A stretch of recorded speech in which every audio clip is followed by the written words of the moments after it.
Figs. Jimmy T.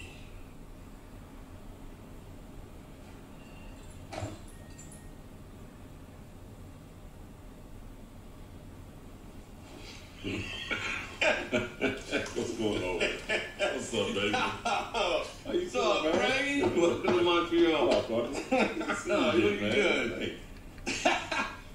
How's you look worried? Doesn't he look worried, Frankie? He does, man. Why don't you relax? Come on, Frankie told me what a stand-up guy you've been. And change your pants. We're going out. C'est une chance.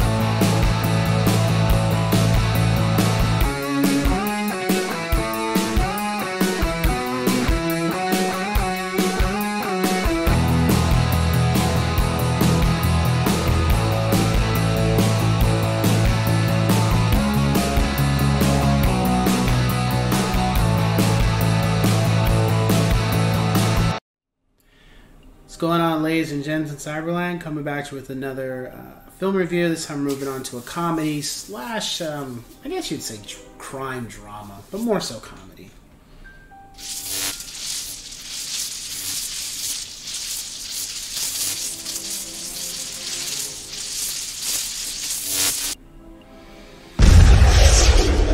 The whole 9 yards.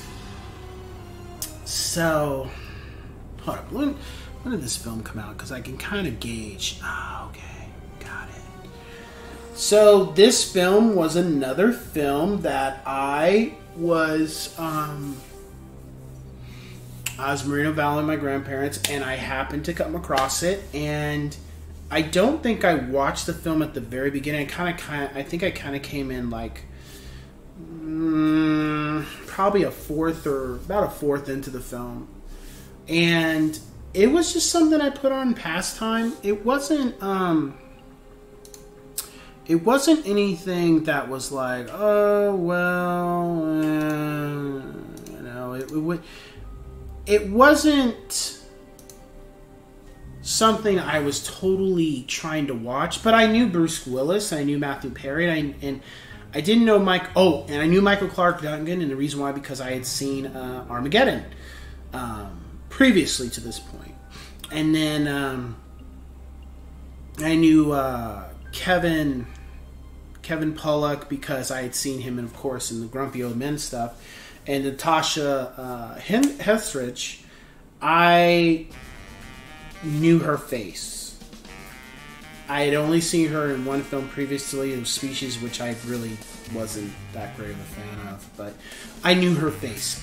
I just knew her face. You know, I don't recall seeing her in too many films. But anyway, came across it, watched it for the most part, and then eventually when it came back on, I watched the beginning and watched the whole film through. And it was good. It was cool.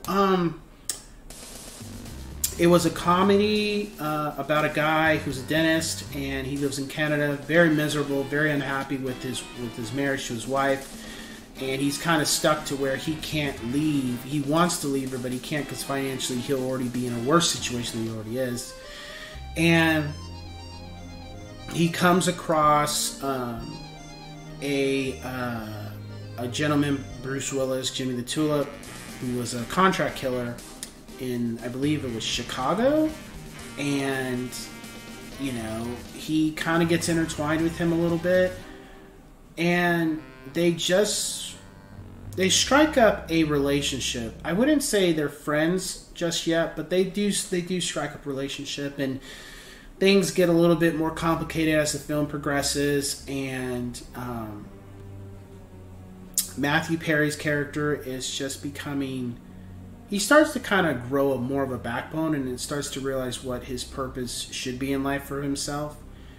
And yeah, it's pretty much it. I can't say too much without giving it away, but it's just one of those... It has its funny moments, and it just really kind of takes the whole Chicago mafia type of thing and kind of flips it on its head to where it oversaturates that type of world to the public. It just makes it entertaining. It doesn't, it's not serious like Goodfellas, or if you watch documentaries on the mob or interviews on people that have been a part of it, it doesn't take itself seriously. It's just fun.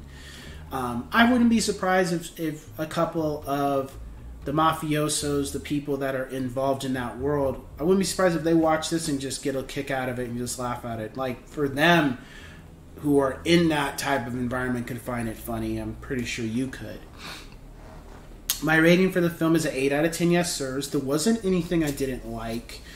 However, it wasn't... it's just a laid-back film. It doesn't take itself too seriously. And it was just fun. It's not like the greatest comedy I've seen. It's not one of my favorites, but it's not a bad film either. It does have replay value for me. It's in my catalog. It's one film that I can watch from time to time and enjoy it. It doesn't drag, and it doesn't feel like it has to do too much for the audience. It's just, just enjoy the journey, kick back, have some popcorn or whatever snack you enjoy, and just watch it for about almost 2 hours. It did get a little serious at one point, almost towards the end, which was very shocking.